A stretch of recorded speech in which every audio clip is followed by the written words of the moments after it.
podcast listeners, if you hear my voice right now, I need you to do something for me. I want you to take out your phone or on your computer, go to Apple Podcasts, search for Ask Your Oldhead podcast.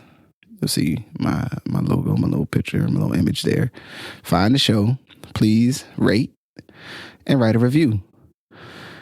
It's a small thing, but it helps others find this work and find what I'm doing here. And it really, really matters, as small as that may seem. So if you could please do that before we get into the show, I very much appreciate it. Thank you for listening. Let's get into it. Peace. Peace. I'm Majestic. My brother, Justice Rajee. All right. Well, and I guess in the spirit and energy of Black History Month, that sometimes your personal history or personal perspective is a part of Black history too. I was thinking today to add on about, I guess in a sense, so when I started doing this podcast as a whole, just Ask Your Oldhead as a podcast, my intention was to blend a mix of my on off and on, or I don't know, off and on might not be the right set of words, but my interest in photography and taking pictures and images of people and Black men, particularly the work that I've been doing in the community that often centered on Black men around like youth and families involved with the criminal justice system and just general outreach. And I guess I would say, a large part of our own lives and my personal life that, mentoring and self-development and identity development are important, and wanting to create, kind of a creative project that would allow me to explore what it meant to be a Black man in America, a Black man on planet Earth, be it manhood, but also, just as my piece of the larger humanhood, that I felt that it was appropriate for me to like stake a flag and take a claim to explore, speak to some level of authority on the subject of like how to do it, or how I've approached it. And I started that in a mix of that at the time, that where we're at now and what has become a very weird and I'll start with interesting, but I'll say sometimes just frankly unhealthy dialogue around manhood, and so some people call it the manosphere. And I definitely did not start wanting to take pictures and images and record the values of Black men specifically, and other men too, and other people eventually, or in other forms, but maybe not in this particular medium. I did that because I felt that there was a place there, one, to create a record that was reflective of my experience, my larger experience with men from my community and men in my world and people in my world. And then, maybe see where that goes and, what other conversations or whatever creative things happen. In the time that I started doing this, and especially in the accelerant that has been the reality in COVID, post-COVID, we have a proliferation. I think I said that right. You do. Of content, media apparatuses, media products, that some that see themselves as motivational, some that are like comedic in the sense, I guess they're trying to be comedic, or they're like they're edgy, so they talk about have a lot of porn talk and weird stuff that somebody got into, or like drugs, or like being high at the wrong time. And then we had a second layer now of professional athletes really taking, in some ways, like I said, maybe not with the intention of being like representative of Black men or men in a larger sense, but by the virtue of being 3 or 4 Black men talking about their professional experiences, you become a proxy to the experience of Black men, whether that was your choice or not. So all of this happening, we have the rise and I guess untimely death of Kevin Samuels. You have some stuff that really, predates this last 5 to 10 year window. Like, Umar Johnson was a person before people knew about him on the internet. Um, the I'm gonna put these two names next to each other, but believe me, as much as some things Dr. Umar might say or do, I'm not really a big fan of. He's no Jordan Peterson, but speaking to another side of the aisle, the sort of there's a whole world over there that starts to move to a much more kind of right wingy thing, or this considering the Joe Rogan's world, fan base, I suppose. But there's a common theme around here that both of these things are this media products that in large part are speaking to men, see themselves intentionally speaking to men. um, and we're not going to talk about like the whole world of all of that. I'm going to stay more towards our communities, but I want to center the idea that like some of these issues play out in other spaces, in different ways. So say that I'll say that, I to a degree sometimes I feel responsible as someone who thought like, yeah, this is a good thing to start talking about, and like self development and motivational and like learning and hearing folks talk about how they live their lives. That there's value here, but then maybe not realizing how wacky it would get out here in the world. Um, that now, unfortunately, or at least for a window at times, it appears the easiest way to get a move, to bubble through the social media is to have some set of black men having a very ridiculous conversation about their relationships, um, and women, and they may be telling their truth as they see it. I'm not saying that they can't tell their truth, but it's troubling because often there's a that flavor of massage noir. There's that, as I see it, just rank self hate.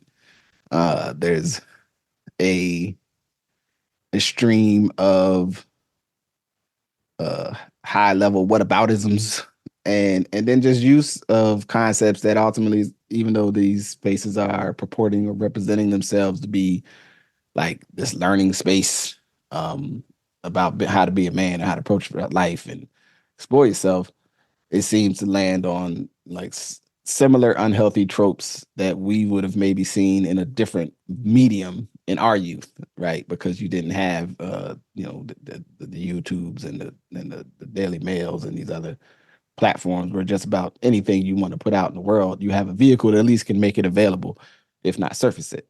So, I said all that long entry to set up. Um, what in there did you hear that you feel, have some thoughts about, I guess maybe to get us moving towards, um, my hope would be that we can like chew on this a little bit today to get to a place of share like some of the things that like I want to do with this space and what we do. But then also like what stuff I want to do, what I mean, next around these things. So, Right. um, yeah, like what is, I guess, even just your general take on, especially like the last 4 years? I think like the COVID world, like saw a wellspring of these in a way that maybe they weren't surfaced, prior. So I think, and thank you just for, I think, rolling into that. And we've had this dialogue before, of talking about this, and it really even going back some time, right? And for the audience, just to frame, like, we kind of got into this podcasting world kind of early, right? Kind of saw it as something unique early before I think generally folks caught on to it, and before it morphed into, to me, what is not actually podcasting anymore. It's talk shows, Yeah, basically. right? And I think it's important for us to make that, acknowledge that it evolved in that way. Because if you don't, you'll still be calling it podcasting, and it's not. The way that it's, what it's trying to achieve, the goals, the conversations are entirely different. Say what you will about Joe Rogan, it's not the pivot, right? Mhm. And that's not saying that the pivot is wrong. It's not. I think for what it does, right? It's not DJ Academics. It's not. It's not Drink Champs, Mhm. right? There's You can argue what you want again a lot about what happens with Joe Rogan and some of it being problematic and just some of it is flat out false, right? Like false information. Yeah. But like there's long form, deep conversation about whatever they're discussing. Yeah. Like they're discussing a thing, right? And again, I may disagree on the angle, but they're talking about a thing at Yeah. length. Yeah. Yeah. Yeah. Whereas what has evolved now in many of the black spaces is not that. It's evolved into just like what video are you showing? Because again, the video now is so important. It's more important than the content. What someone has on, facial, kind of responses, verbal things, verbal tics, Mm. Hmm. um, has made it entirely different. And for that, I'll use an example. And this is time. This is kind of time based, but Benzino on Drink Champs, like a week and a half ago. So you know, there's something at some point there was something unique about the idea of a whole bunch of guys that, if you engage in alcohol, copious amounts of it, and think about the crazy things that are said once people engage in copious amounts of alcohol. Right. Like you And if get you further along in the as drinking. you get further along, as anyone that's had a family, Thanksgiving, Christmas, Memorial Day, July Easter. 4th, family reunion, insert whatever thing works in your family, right? Right. Uh, Independence Day of any African or Caribbean country, whatever you want to introduce, right? Everyone knows the later it gets in the night, the weirder it gets. Hmm. And so Drink Champs kind of occupied that space at some point, right? Where it was like, it's going to start out just like most family reunion and most family functions start out as being really cool and really above board, and it's going to turn somewhere else. There's some voyeuristic components that we like to watch something like that, right? Hmm. But the Benzino one, in brevity, it was like they got him hyped to talk about, Eminem and all this stuff. And then like 10 minutes later, he starts to like go through like this like depression almost, like this depressive episode where he says like for the last 20 years, no one wants to ask me about anything other than than Eminem. Uh my daughter has had to say she likes Eminem because of how I'm perceived in the industry. And then it took a real wild turn. And watching it made me realize like I would never listen to this. Right? Like I Right. wouldn't listen to this. Like this is like crazy to listen to. It's watching a train wreck. You would only watch it. So at this point, it's not the idea of receiving content via some streaming device. Hmm. It's a talk show. Yeah. Yeah. It's like TV. It's like you It's would put this TV. on you had an off day from work or like in the morning, like snow day, like you got snowed in. It's like, oh yeah, I ain't gonna leave in the house today. I'm about to make some coffee. And then you turn on John and it's Nori and Benzino. Uh And he gets so drunk, he starts yelling, talking about the size of his neck versus the size of Shannon Sharp's neck, right? Like even the whole Cat Williams thing, Club Shay Shay. There's a lot there. You wouldn't listen just to the Cat Williams. Cat Williams wouldn't have been as good if you didn't watch it. yeah, it was definitely something that fits better with you're doing something on your computer and then you got this playing, in the other browser screen. You know what I'm saying? I Exactly. mean, So I'll say I for say all me, that to I'm playing a say, video game and then I got this playing on another screen and I'm like, relaxing, goofing off, building spaceships, and then Cat Williams is over there talk a while. so long way to say, just like it has turned into something different as media evolves. So I'm not trying. This is not like a purist conversation, but what's important about that part of it is the content you would receive as you were doing whatever you were doing that turned into during the pandemic. You didn't have anywhere to go. So you were an audience that just watched or listened to and engaged just anything that would be produced. Mm-hmm. So that's one big part of I think we all need to kind of just acknowledge where we exist in it. Number two, I'm going to point to something that we talked about in a lot of different spaces, and it's the internet being the means by which Black people now transfer information versus proximity, physical proximity. Mm. They had a place for all the wild, wacky shit that is passed off on these podcasts or whatever they're called. It was called the barbershop, right? There was a place where you went in and heard a Black man say one thing that you agreed with, and then it went down a rabbit hole of four things that you didn't. But it Yeah. started where everybody's like, yeah, that's right, man. I mean, Huh. he on to something. He And on then to something. And then it keeps going, and some people are like, oh, no, man, we ain't going that far, brother. No, no, brother. Can't right. go there. That's No, what he man, did. listen, check me out, man. Check me out. Check me out. You That's know why what I'm you talking never let nobody wash your toes. Right. And you're like, wait, what? Toe? Hold on. Like, and it always got somewhere. But as a Black person, you knew that. And for Black women, it was a beauty salon. mm-hmm. Um, there was a time where instead of watching people on the internet talk about empowerment, you went to an actual event and you talked to people and you stopped by booths and you got books and you debated in Mm-hmm. these kind of lively places of interaction. And I do think as things have evolved and the proximity of a lot of Black communities has shifted, we have all become much more comfortable with social media and the internet being a place where these things are then shared, right? Mm-hmm. And so I just think that those two parts are really an important component. I do want to add, before I go back to you, it's important that we know that when we were having these conversations about fatherhood, right, as like Black men and fathers, and there was the trope that Black men don't take care of their kids. Then there was the overwhelming data points. I can't even say information. I'm gonna call them data points. I'm like, no, Black people take care of their kids more than white people.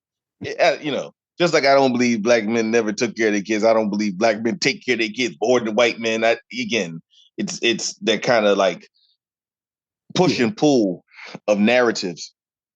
Um, but just really talking about the complexities of Black fatherhood, just like there's complexities of Black manhood. There's complexities of any community, right? That community can speak to. Like I am sure there are complexities in the Asian and in the broader Asian community, and then as it drills down into very specific parts of the Asian and Pacific Islander community of manhood in America or manhood in other places that you don't know about unless you're part of the community. So we were thinking about that, and you took the idea and really gave it a really good centering in life and feel.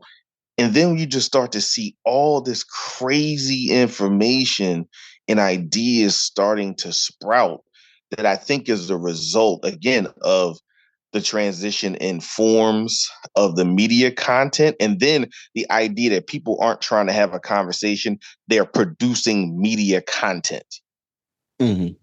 And I'll say this content idea is almost equal to the idea in the street and then in the music industry of somebody got to do what they got to do to make money, Mm-hmm. because you need content. You're not building community. You're not building conversation. You're building content to keep people wrapped up in a thing. And I think it's been a very dangerous um, conversation. The last piece I'll talk about is like kind of what was not in our community that I think influenced some things. And I think it's the stoic culture that started to evolve in certain white circles, the art of manliness, and those kind of Mm-hmm. podcasts and things at a certain time that did kind of give birth to the Jordan Peterson, you Mm-hmm. know. Then what was the guy that just got locked up in Romania? Oh, that The guy, boy. the Andrew Yeah, the Tate. boy. Yeah, Yeah, Andrew yeah, Tate. yeah. right? But it kind of started with this stoic, what does a man have to do again? But it was a really grounding in kind of like the white community in this whole idea of the fear of the white man becoming extinct, which then feeds into a whole bunch of other conservative tropes and like Yeah. dangerous tropes. Yes. Yeah. Yeah. A, Hey. a, a element of that came into the black community. So I Yeah. just stopped. Well, and there's a thread in even within that this tied to sort of and I think in prior ages something connected to a economic center, right? Like an idea that then gets associated with that economic center's success, then like trickles out into the rest of the world as if it's something other than what it is. And stoicism, is whatever it is. Stoicism is fine as an idea. It's not like the solving it, the idea that like the challenges that you face in the world are a product of not having the correct philosophical game plan, so to speak, right? It's like, no, you could have a great philosophical game plan, and there could still be stuff that happens around you that disrupts your livelihood or your well being. But like that sort of, it's like and I enjoy some of Tim Ferriss's work. I enjoy some of, like I've learned some things from some of these like other folks along the arc, even in the podcasting and creative arc, right? Like, motivational, like, cognitive learning and I like them the art of manliness the topics. I would say to itself, the art of manliness usually is trying to at least like don't be unhealthy as a man. Like don't Yeah, take yeah, right. But that doesn't mean that that's the message people get from it, right? Because that's the thing I yeah. No, think one always has to be absolutely. aware of is that, and even when and it was in my consideration, even doing this, that like someone would maybe feel that like, yeah, because justice is doing that because black men don't get no respect. And I'm like, no, that's not actually my motivation, brother. like, like I come from actually I have a list, and these are activities that I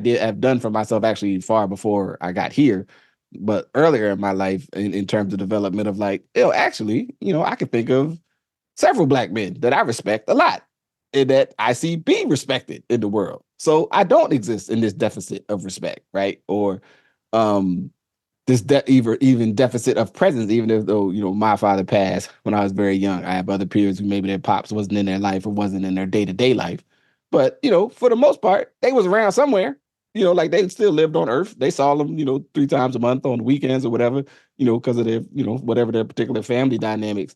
But like to me, it's about that inventory piece. Can Then I say this? And this is yeah, not popular, but it's go for it. someone said it to me. And it's real. They said every black father doesn't live in their child's house; they live in somebody's house who has a child.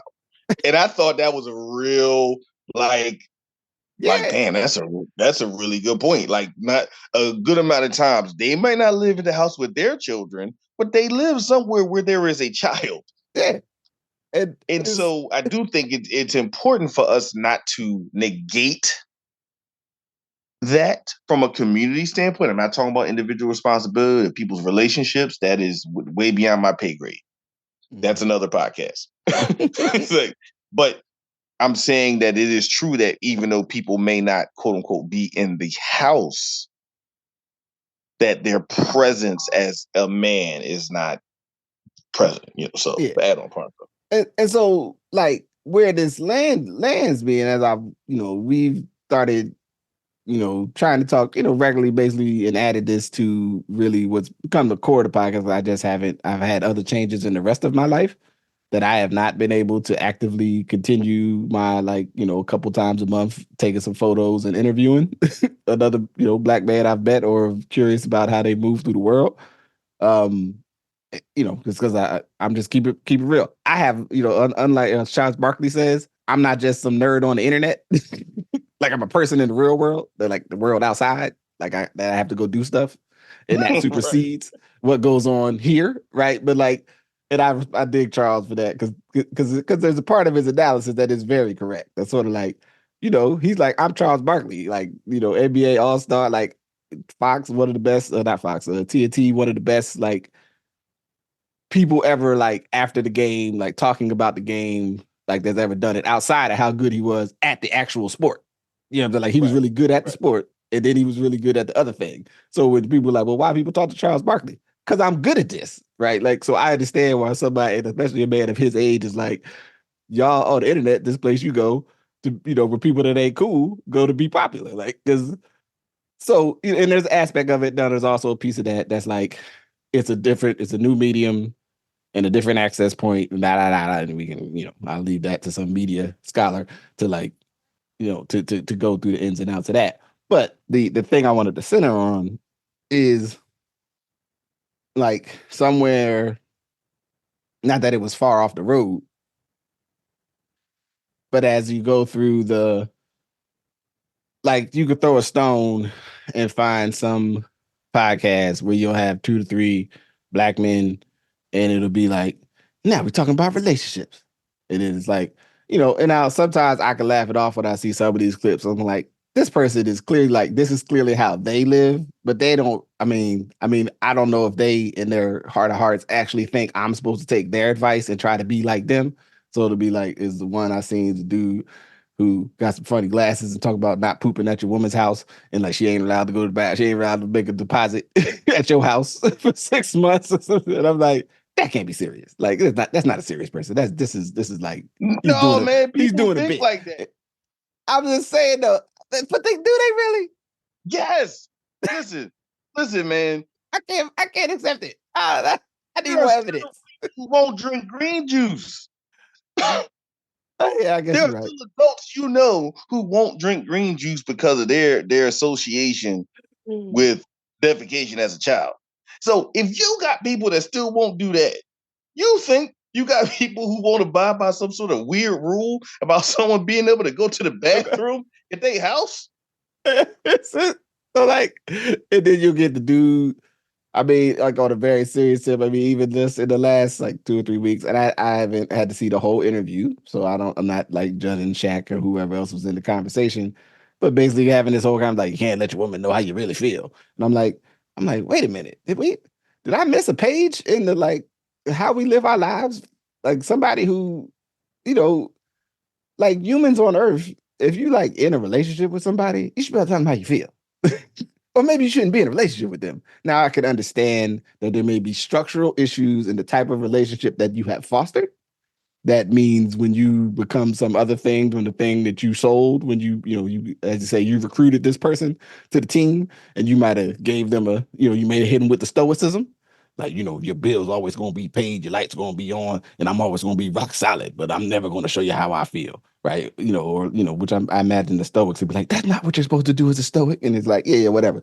Nobody really knows what y'all supposed to do because you think you know what you're supposed to do, but if people don't really know what you talk about, they take the little bits that they've seen, right? And it's all It's interpretation. I mean, shout yeah, out to the Stoics because I think they're. I mean, in a world where we've been trained to respond to stimuli mm, constantly, yeah, there's something to be said, and in our own worldview and value system, there is a space of like stepping back, oh yeah, right, absolutely, from the constant twists and turns of stimuli to be able to say that. The thing I'm gonna say about the Stoics, and this is real, it's all interpretation of the Stoics. Like, did you read the Stoics, and are you telling me what you thought they said yeah, versus me reading the Stoics? Because got you. no one's going to go read the Stoics. We're going to take Martinus Aurelius and take like two statements that he made about whatever century Greece and be like, see, that's See, how. that's how I'm Do doing not it. listen. Do not That's listen why. when there is fear in the air, or Yeah. you should never listen to it. Like, you know what I'm saying? Right, right, right. That's why I do all my push-ups every day, and I don't let anybody know how much I really like them too much, because I don't want the head to get big. You know what I'm saying? Like you could have a maladaptive, I call it a maladaptive response to, what I'm saying, it's like philosophical behavior. And I understand we live in an age now where some of this active like telling people how I approach the world stuff would have maybe only been accessible through the confines of either some sort of, religious structure, um, some sort of academic structure that you would even be in a place where you could just pop like someone like you would write down your things that you think all of us should be doing and then share them and then they would go somewhere that other people could see them because like now like you know you know I would advise anyone just to like you click on the you search for men's health. Like, yeah, like getting my fitness together as a man, right? Of a certain age. And then you click you do that search, right? And maybe you watch a video like, hey, good workouts for men over 32. You're like, oh yeah, I'm over 32. I need to get myself in shape now. You know what I'm saying? Or whatever.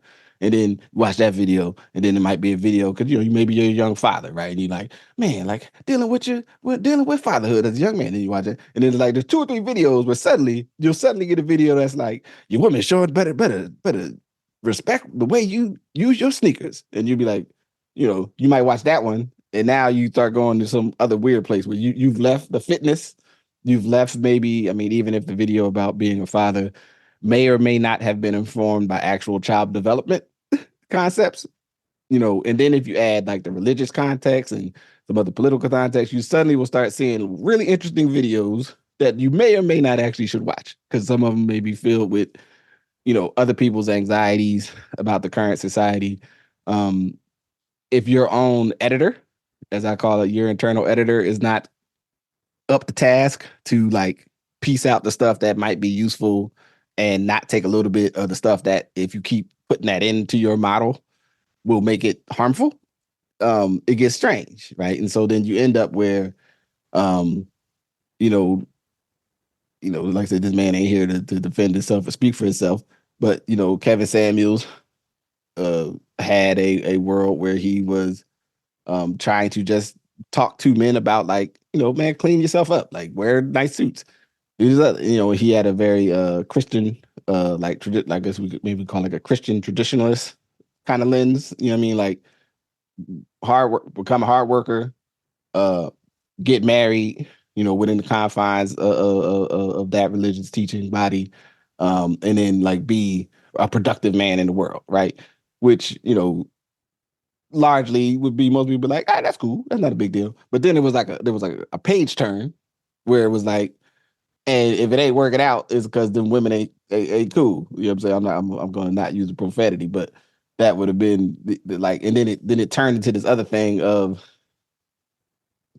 if you're this type of man and this high value man thing, and like I didn't realize how many people are really invested in these ideas, right? They're really invested. Like there's men that are really invested in the idea that like a woman you don't know that you might see in a supermarket is actually thinking if you were like interested in introducing yourself to her, that she's actually over there thinking, I wonder if he's a high value man.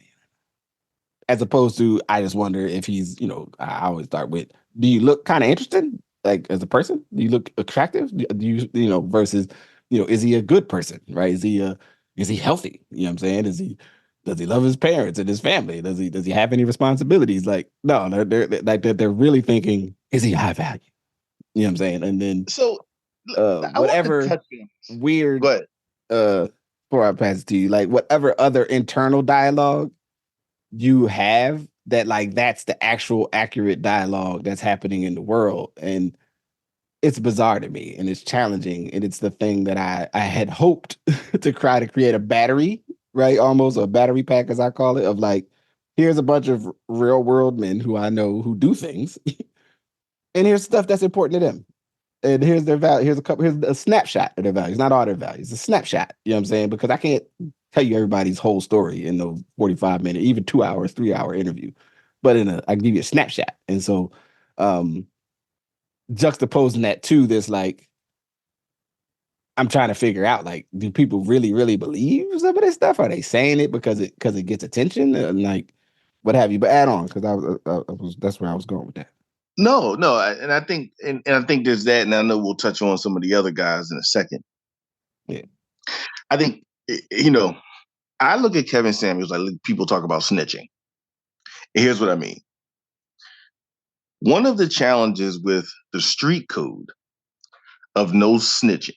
was it was originally for people who were involved in the life, right? Hmm. Involved in criminal enterprises. And the thing was, because you were involved in criminal enterprises, you were not allowed to tell on other people who were involved in the criminal enterprise. Right. You was out there with them. Which which seems simple enough on its head, right? Like that makes sense. Like we're all involved in a criminal enterprise, and in order for the criminal enterprises to continue to function, we can't tell on each other, Yeah. right? Cool. I get that. No matter what your take on the criminal enterprise is, it makes sense as a code for people who are doing that. Then people who had proximity to the criminal code started abiding by the criminal code, or maybe to the degree they said they did. Yeah. But they all snitching. So, But so that's now different. it went from the people who said they were stand up guys, quote unquote, to people who were around stand up guys, to then the people who heard about stand up guys, to then rappers who talked about being approximate to people who heard about the code or being in the code. Mm. So you mainstreamed an idea that was never meant for mainstream consumption. And that's one of the biggest problems with social media, with what we understand now as the internet and the broad ranging things. We have a lot of culture being mainstream. That's not mainstream culture. Hmm. As a quick aside, you're seeing it now with No Jumper, Vlad, in like gang culture, specifically LA gang culture, being kind of broadcast in the internal challenges of Los Angeles gang culture being mainstream to those who do not understand LA gang culture. People didn't understand why Nipsey Hussle could be killed by another Rolling 60. But if you understand the Rolling 60s, you understand how that could happen, Hmm. right? But that's not for common consumption. The beefs between the Rolling 60s should not be for the rest of us, Right. frankly, Right. We because don't got we, nothing to do we with that. we don't have the context to understand it. Yeah. It And it's doesn't not make sense. respectful, quite frankly. It's like, yo, Right. that's whatever's happening there. I mean, you're not gonna help solve or anything. You just becoming a spectacle in a party to So as they say, it's Crip business. But now when you see the Crips talking about each other and Big U's a snitch and he's telling on people, and it's been fascinating to me how, because of largely people who are not part of these street cultures or subcultures, if you will, then having access. So that's just another part of that I know we'll talk about at some point. So I want to get back to Kevin Samuels. The first time I heard Kevin Samuels was him as an image consultant Mhm. for men who were trying to improve their standing in corporate society and civic society. Mhm. His first conversations were saying, if you are going to be this kind of person, how should your clothes look? Mhm. What kind of woman should you have on your arm when you go to an event? Because in those worlds, it does matter who you is on your arm. And there's some very counterintuitive things, I'll just say, that are around the idea of like escorts. And I mean, there's just a whole world of that stuff. Mhm. And that's where I first heard him. And in that space, all of it made sense because it's saying if it is your preference to be in this space as an image consultant, here's how you should look, here's how you should dress, here's where you should attend, here's the country club you should go to. Like here's all this kind of Right, stuff. right. You Because should be you're seen as a preparing dating. you're Go ahead. preparing yourself to enter a certain structure of power and influence and activity that is in order to grease the skids, as it were, of your movement. Here's the way you should show Absolutely. up in that There's a space. side of this that why was Cat Williams kind of making some inferences about the kind of women all guys in Hollywood have. So there's a very real thing to this. Hmm. That's where I heard him talking. So the whole high value man made sense in the context of what he was speaking on. Yeah. I'll just say for people think about it, if you see someone on the front of GQ, you see someone in front of Esquire, you see someone in front of a men's magazine, There's no accident. They all look alike. Black, white, or whatever. Right, right. There's a similar. There's a similar. There's a close product. There's a close. They wear There, suit. They just there's a rubric. You know what I'm saying that they're fitting into. so there's a very real thing there. Again, Kevin Samuels mainstreamed himself and allowed himself to get mainstreamed and became a caricature of what he was originally saying. Right. And at some point, it just was about now you become a shock jock. That was actually kind of the disappointing thing to me is he went from being someone that if you're talking about a very specific world, it makes sense to being what's his name, Howard Stern. Yeah. Like I say the wildest thing to women, so men get hype about it, and then women say they don't like it, but then still watch it because you're feeding into a very specific part of our community where there are some relationship challenge, we have some relationship growth edges just around some of the impacts of white supremacy and racism, right? Mm-hmm. Let's just say that. So now you bring this space out to men who are not quote unquote high value men. You're framing women's lives around centrality of high value men. And it all becomes this like toxic soup. Some of it because people didn't have nothing to do but watch TV. I mean, watch stuff. And some of it because he actually mainstreamed it and, played his part in projecting this battle of the sexes, right?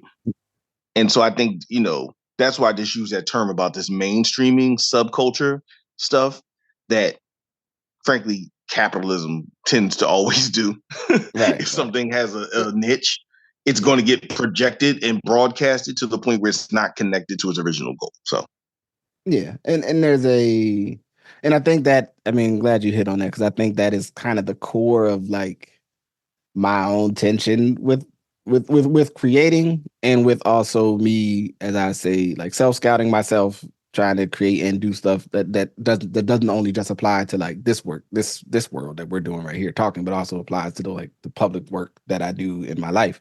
Um, and then around motivation and then also how you respond to positive stimuli, right? So, and my concern and my thought around sort of like the proliferation of these vehicles, and then even the content framework that they lay themselves around is that like you could start a podcast like, yeah, man, I really want to tell people about, what I'm saying, astrophysicism, physics, and how important it is. And then you do one show where somehow your conversation around quantum mechanics overlaps with like a bad date that you had. And then you get all this positive feedback from other dudes that had a bad date. And then you decide, I'm going to talk about bad dates twice a week because everybody likes it when I talk about my bad dates, even right, if I haven't had a bad date yet. You know what I mean? And then right, you can be very similar to like the middle school lunchroom, find yourself being rewarded for, quite frankly, talking about, maybe the young lady that broke your heart when you went over there to try to talk to her and she shot you down and then, or she just wasn't interested in you. It happens. It happens to everyone. Even, I know some of y'all out there like, to you, Justice? even you, right, Even me, like even me. It's there's no, people the out there. listener, like for the listener, it happens to everyone, even It you. happens to everybody, baby. Like there's people out there, they wasn't in to justice. You know what I'm saying? As much as I like me, they wasn't liking it. And that's cool. That's all right. They gotta be themselves, right? And you but you can quickly find yourself, even as grown people, and we, there's this assumptions that we make about human development is that there's just behaviors you stop doing because you mature, and the reality is you do not. There's somewhere right now there's a 70-year-old person still mad at somebody about that's also 70 about some shit that happened when they was 15 and they still mad like it's still 15 years old.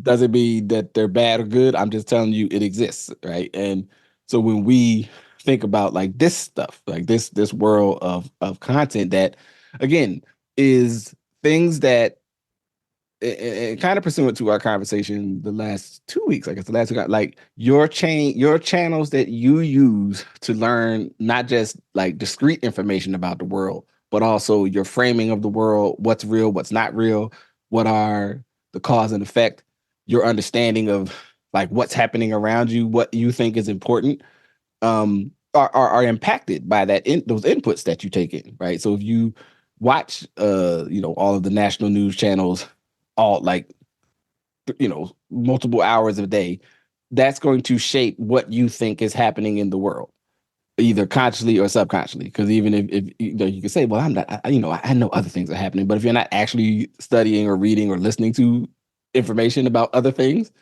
the things that you have are what you're going to default to when you have to have a thought.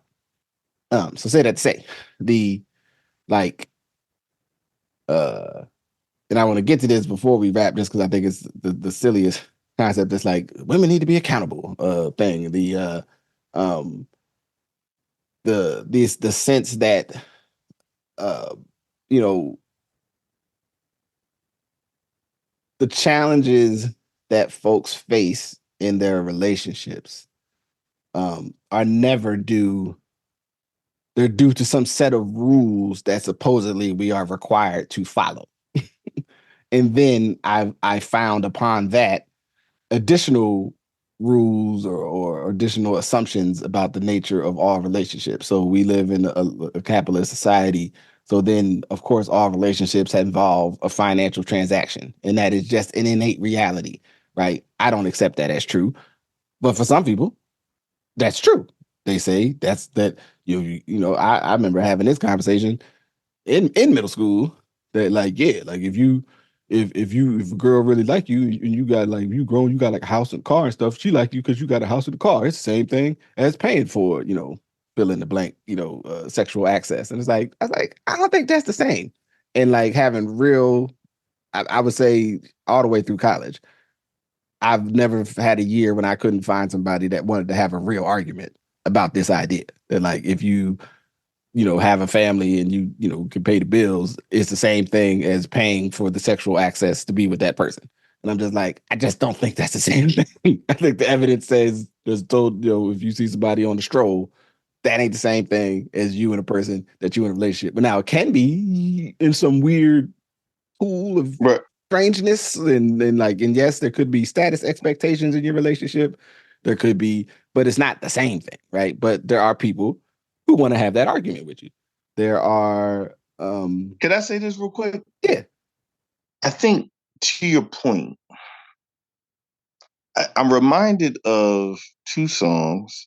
I do forget the name of the sister who did this one song, but the chorus was "Ain't no romance without finance. Got to have a job if you If want you to want to be be with me, right? yeah, Ain't nothing going ain't on going but the on rent, but the rent.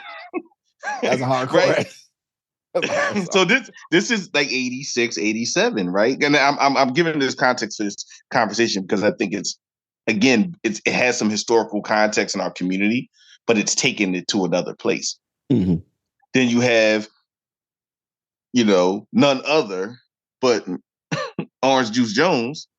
Talk about I saw you and him walking in the rain, right? So at the end of the absolutely classic diatribe, like top 2 or 3 diatribe in Black R&B music ever, when he talks about taking the coat he just bought you, now you go over there with him, Right. you know, because he taking all the credit cards, he cut them all down, that rabbit coat he got you, Right. you know what I'm saying? Because when you mess with him, he was wearing hush puppies, You know what I'm saying? right? Right. Yeah. So, and that was a big part of actual conversations I remember as a child in the car in 1980, in the mid 80s to early 90s. Yeah. I also bring up Scheherazade Ali Yeah.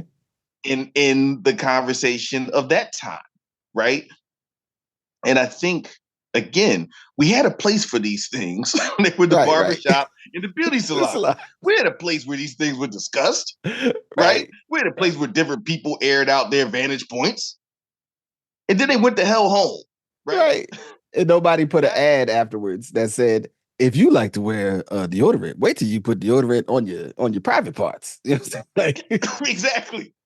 Like, and so I think to your point, these constructs that, and you make a really really poignant and point here.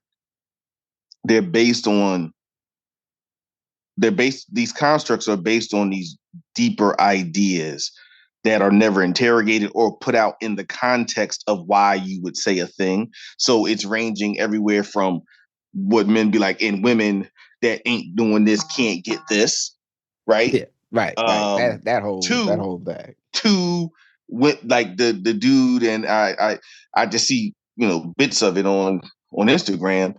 I think his name, this crew behind it. He got that like grass behind him and this dark light, and he's like, if that man does not tell you every day you are amazing, leave him, because he's telling someone else they're amazing. This is a fact, right? And so there are people, if he eats a banana, he's not the one for you. Like, what I mean? His bananas are too ripe. Right, Like, bananas, they lower the testosterone. yeah, like that that It that, causes that a shows muscle you he's imbalance. he's not he's not trying to grow to be the man you need. Leave him. So we have like these spaces, and again, the voices are filling in for the spaces of dialogue that is unresolved, yet none of the spaces in the conversations are actually meant for resolution, which I think for me, in the bigger part of this dialogue, and as we continue to do things, I think us arriving at places and talking about that place is a really important thing, because once you watch the train wreck, once you watch the argument, once you watch the 30-second meme, do you ever come out with more understanding Mhm. that equips you to equip your community, to equip your family, and to equip yourself with more understanding, empathy, and or rigor around a concept? Yeah, yeah, And if you don't,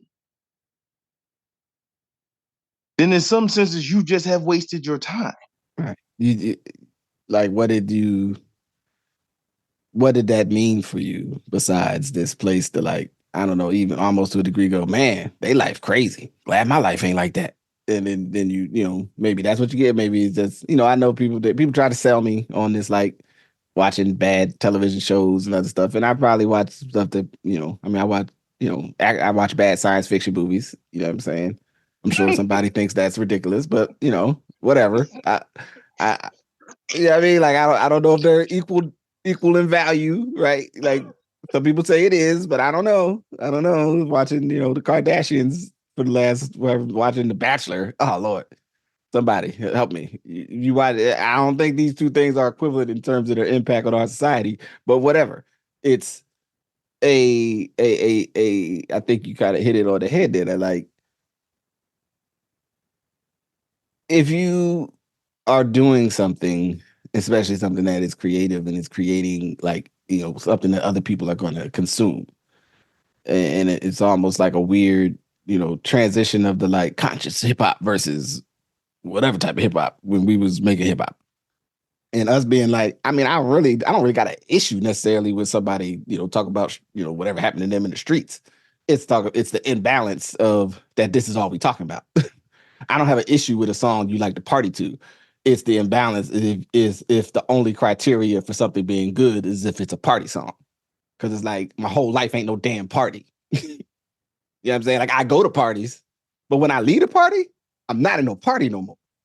So I don't need music that only tells me about what I'm doing when I'm at the party.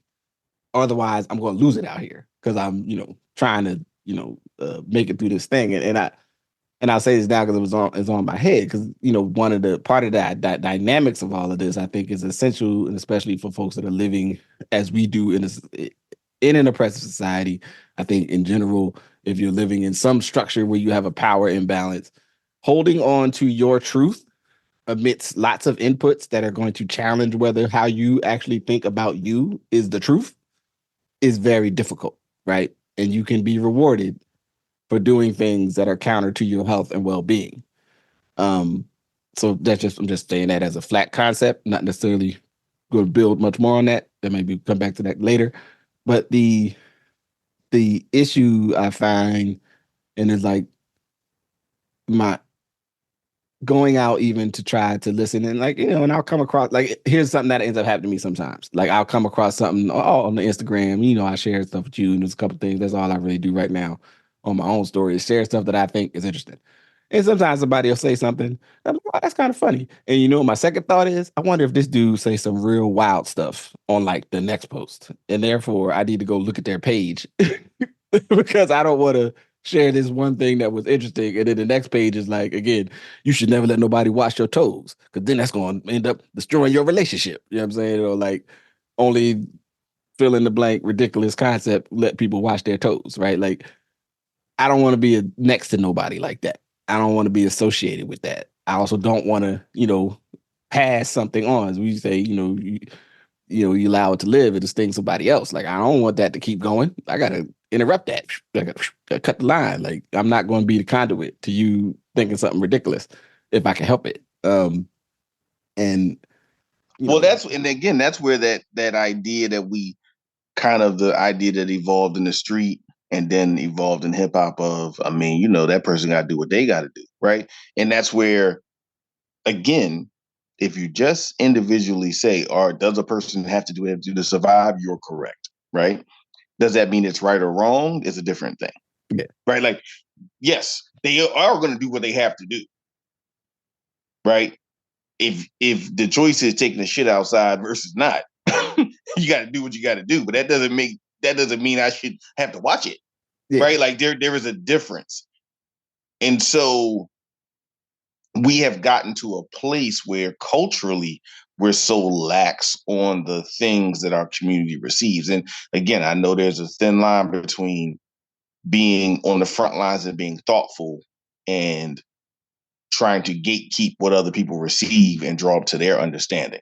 So I try to make sure I'm balanced in that. But the way we're receiving information is so insidious that someone says something hilarious and true, right? There's both things. And then like Charleston White, he's a perfect example, right? Charleston White is like a broke clock. Every whatever yeah, 24 hours, he says something that is actually funny and true. true, yeah, Like, and then you're like, I just watched him say something for 35 seconds that was like a string of actually good points. And then you keep watching and it just goes, it is a train wreck. Like it goes yeah. crazy once you watch the whole like the Goes whole directly segment. off the cliff. It goes like, directly off the cliff. And I like, think he's figured out that him saying something that resonates with people and then taking everyone directly off the cliff is actually profitable. yeah. And there is, I mean, for those that don't know, actually, I might have a copy of the book or at least a copy of the essay. Like, there is actually like cognitive marketing, like, there's actual stuff connected to like basically doing stuff like that around like that people will share and will follow or will come back to what you're saying. That although true about us as humans, is not good. I mean, even on a deeper level, if you want to get into what's it, Bernal and the our whole last decade of Earth, or not decade, century of life on Earth in terms of the way marketing has like shaped our everything. But we'll say that for another conversation. Maybe we get our good brother on here, on here again. We'll say that for that. Um, it's like just because this is true doesn't mean that you should do it, right? Just because you know that, like, hey, if you say a whole bunch of good stuff, then mix a little fire in there. Like, yeah, but even that little fire, that little spark, hopefully make that a good spark, man. Don't make that a wackadoodle spark, And then I guess, at some point, again, I can't live nobody's life for them, but I think regularly about like, who I feel responsible to like, maybe that's me, right? And I guess yeah. So yeah, Charleston White be cracking me up. Cause they'd be, oh man, Charleston White, and then they'd be like, oh man, what are you talking about now? All right, man, you on your own, bro. Like I can't go with you to that side of the pool. I'm gonna stay over here and go back to the hot tub. I'm gonna get away from you. Um, yeah. So I don't know if we've got all the way to something, but we're getting close to time. So it's like one. one thing particularly I want to say or touch on before we go. So this general construct that seems to be the recurring dialogue in the like black men and black women and being together is this like black women aren't accountable, right? And every time I hear this said, first of all, if you're talking about accountability in any sphere of life, you need to have some context of the people involved in either what they agreed to or what the larger reality around their existence matters. So, for instance, as a person who in the day job works in public policy, administration, and advocacy, and when we talk about accountability in that context, we're talking about the general reality of accountability of being humans and citizens and people in the same society together and like well-being and access to resources and healthy environments and dignity and like not being a victim of state violence or other violence, having your rights protected, right? So that's that over there. Okay, put that over there. Then there's like I may talk about my own accountability and say like my personal relationships. I'll go with one that I think most people would find easier. My own accountability to like my children, right? Um, I have two kids. I'm their father. I've set expectations around. There's accountability as it relates to like making sure our lives are stable, right? So there's that like financial stuff, decision making that doesn't necessarily imperil right that stability, and then there's accountability around like them as people and how I treat them, right? How I if I make a misstep, I speak to it. How I engage with them, how I demonstrate my care and affection, how I talk to them to make sure they have space to engage with me and like being showing up fully present in that relationship. That's a you know that accountability is not the same as the accountability that one would talk about in my work life, right? You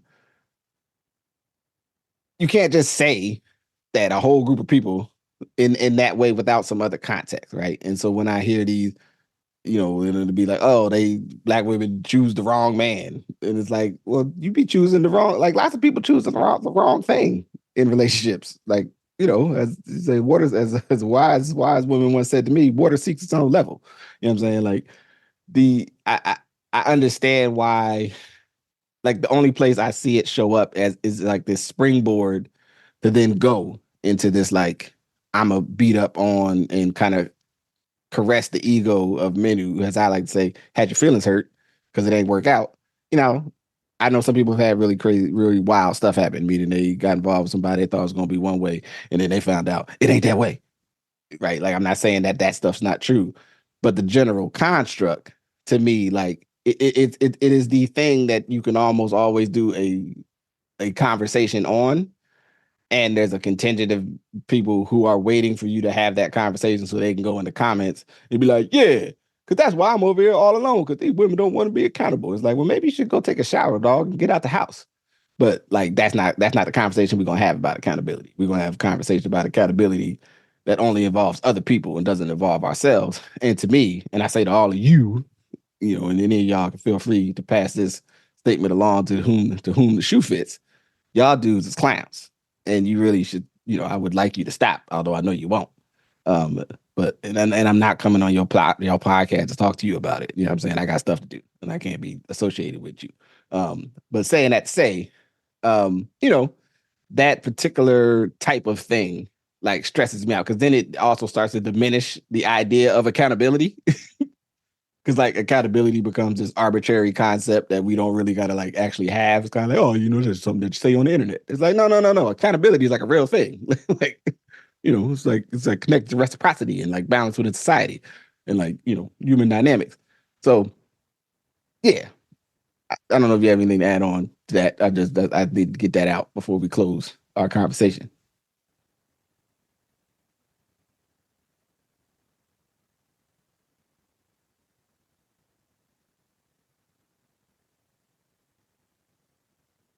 That we may have one of the only manospheres that a full 50, if not 60% of it is actually directed towards women.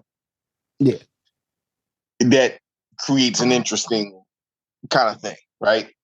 And so I think to your point, we've created spaces where this may be perceived as unfair, but I'm going to say it. As a black man, it's important for me to hold my position, but also to be able to see the world in its fullness. And I can do both of them. I can have a perspective, but I need to be able to see the world as it exists, right? So when we have these tropes that, to your point, include all people, Mhm. what happens is you can't see the other conditions that brought about the thing that you don't like. And you don't interrogate it deeper to say, is that individual person really responsible for what you don't like? Mm. And then for me, I think often when we're talking about male female relationships from both sides, what you don't see is the actual kind of root cause origin story. Yeah. It's much like racism. You make the actual problem of a system identified in a person. Yeah. And so when people are like, I don't like how these relationships are going, well, there's a lot of stories and narratives about who does what, who pays for what, who thinks what is beautiful. And a lot of those things were done in spaces that you didn't control. And sometimes you have to interrogate that even when you interact with someone in a relationship. You can't separate anything in the Black community from the specter and concept of white supremacy and racism. And that's not me saying that that always has to turn into the trope about blacker than black or the white man, Mhm. Mhm. right? That's saying you have to understand the context of maybe some of the issues in the relationships and the expectations are based in culture, are based in where people come from, are based in religion. They're based in a lot of stuff and people's responses to trauma. And sometimes as a man, do you have to dig your own responses to trauma? And I'll just say a lot of things in the manosphere are often responses and deflections of trauma versus what we're talking about and that you've done so adroitly is an attempt to be intellectually curious and thoughtful about best practices to make a community healthier, not an individual happier. Indeed. Yeah. All right. Well, I, I don't really think there's any. Yeah, and that. Yeah, I think that's a good place to go. You know what? You want to find out more? You gotta listen next week. That's right. Right, and we're gonna try to sell you some shit. Right. and, The and then next it's gonna get slightly weirder. right. Next I'll be telling you about like if you really want to learn more, you need to take my private class. Before we go, man, I do think, and that is another place. I got to say that this is again the interaction with sales and selling ideas. Anytime someone's giving you game and then they have to pull you to the side and say, if you want the other information, pay for it. That lets you know that you are like what do they say? Like if you're watching something for free, you're Yeah, like you're the product. you're the thing, right? You're the product. And when someone comes to you and says, "Hey, you can learn more about what I just told you for 149.99," that means what they do in their personal lives is not successful enough to take care of themselves. Yeah. That what they're doing is baiting you to buy a thing.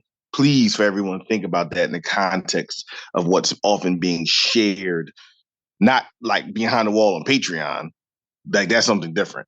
Yeah, like But actual, if I want you to pay so like you can hear more of what we're talking about, that's not the same thing as like, you know, I promise you I can help you with your relationship issues if you just listen to this $200 course I made. You know what I'm saying? Like it's a weird place of commerce and self development and I understand there are actually like there is value in paying a teacher, right? Like if you're going to go participate in something where you're going to learn something, yeah, like I do think you should like you should do something for that person, right? Especially if it's going to be prolonged.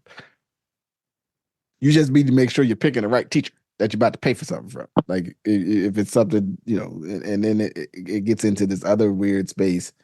and it's the thing that I always think is most interesting about kind of where all this is right now, right? Because people will be talking about all kinds of wild stuff, and then it's like, and State Farm like pops up on the YouTube like after whatever they was talking about. You know what I'm saying? Or any number of giant companies that I guess if it was happening on a different medium, say like during the Super Bowl, you'd be like, how could the NFL let them put that commercial in the middle of the Super Bowl? Well, because the NFL is like, well, if you pay for it, you can put whatever you want. I mean, to a degree, the NFL, I mean, TV follows some different rules in the past, and and there's probably a conversation with like a media historian around like how these other um, advertising social permissibility. Maybe that's a thing. I think that's the right Yeah, I set of would say words. so. Yeah.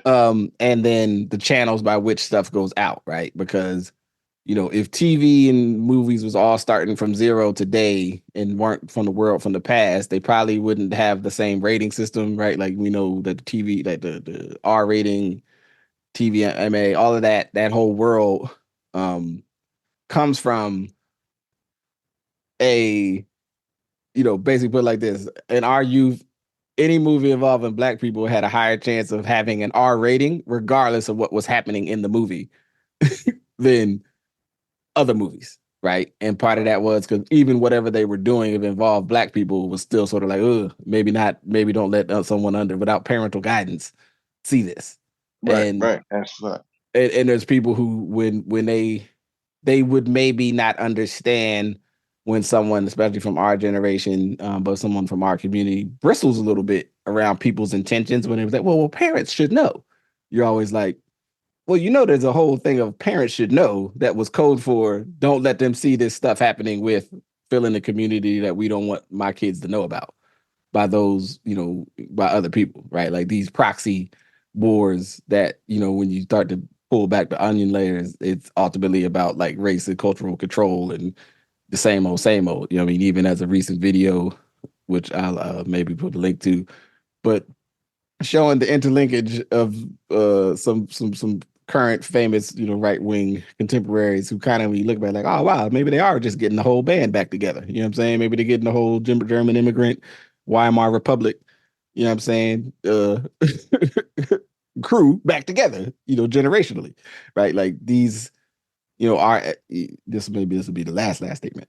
Our ahistorical present, um, coupled with simultaneously living in a society that acknowledges a capitalist backing of all decisions, and that sometimes if there's enough money involved, that maybe it's okay, tied with uh a honest like desire for folks to try to figure out who they are and how they fit and how they see themselves, tied with um, different layers of traumatic experience and still unraveling of worldviews and concepts that are unhealthy, leads to this kind of weird, wild mishmash. Again, where folks can be rewarded for things that are not very healthy, and it's not necessarily wrong that it's being rewarded, but again, gets to, but is that what you should be doing? It is just that what you should be listening to. And then what is our backstop besides like, well, if people stop listening to it, then it won't go away, or it'll go away. But we've created a world where almost any niche of thought you have, you can go find your people and go be with them and listen to y'all's whatever y'all like to talk to. And the rest of us, even if we got to deal with your weird behavior when you leave that meeting, we got to figure out how we deal with that. Like, what does that mean? But yeah. So I guess I'll say on a positive note, I intend to have us keep talking. So hopefully, it's just for the listener's perspective, me and Majestic talking is as good for me, at least from I'll speak for myself. It's as good for me as it is hopefully for you to hear us talk about the world. Right. So this isn't just an exercise in personal vanity. Uh, we've been friends for a long time with brothers, in every way one could be, that, biologically come from different people. And it's important to me to have this engagement with him. And I also want him to hear that in real time. So I hope that you enjoy it.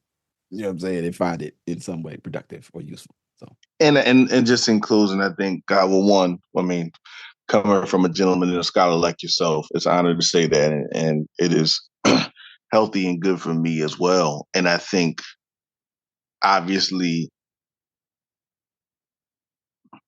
how you take in the information we share can have a there's a lot of different ways that we intersect and have position, right? However, I think it is important for you to understand that this is also two black men who are in the process of becoming, mm, right? Like we're not finished products. And I think this is important in these spaces to recognize as you're hearing someone's voice, they're not finished products. mm, And we need to take it like that versus anyone's voice that we hear that the thing is like correct or complete. But that's the maturity of the listener that has to be as astute as possible. So, hear us as black men talking about things working on the world as we work on the world in real time, working with our take on the world. And, as you continue to see the work around Ash Your Old Head and other things that we do, accept it as mm. that it is our continual process of work on the world. All right. So with that, I say peace. Peace. Thank you for listening to Good Brothers. Thank you to my good brother, I'm Majestic. Good Brothers is a part of the Ask Your Old Head podcast, and you can support the podcast by listening, subscribing, and sharing wherever you listen. And really, really, please tell a friend. You can also share by searching Justice Rajee on Patreon and becoming a patron. As a patron of the podcast, you help to offset what it costs me to make this work. Yeah. Of course, you can also go to ashyouroldhead.com and go to the shop, buy a sweatshirt. That too helps me offset the costs. But whatever you do, keep it simple, and hope that you find these conversations useful and enjoyable, and we'll continue creating. So with that, I say peace.